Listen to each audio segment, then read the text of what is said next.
If you're a list person, Scripture Notes has a to-do list place where you can keep track of things. So explain to us a little bit about the to-do list. Perfect. So the to-do list is where you can keep track of projects and things that you want to remember to do. And so I'm just going to quickly demonstrate this. When it first opens, you'll have quick tasks here, and you can open and close a project by clicking this little triangle on the left. And if I want to add a new task, I can just add it right here, save it or hit cancel. I can delete it down here, I can edit it, and I can check it off as done. And so those are things that I want to remember to do.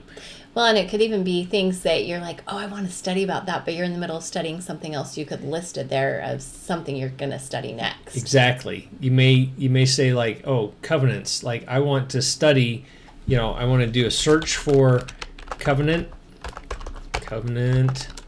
with a wild card. I'll save that.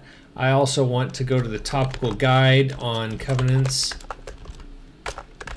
Boy, I cannot type right now. Covenants. And so you could list off all the things you want to do to study for that item. And then you can, everything when you check it off as completed disappears, but you can click show completed up here if you ever need to, see what you've checked off. If you want to feel good about yourself. Yeah, you can feel good about exactly. That's perfect. You can also see how many tasks are remaining on a project by just hovering there.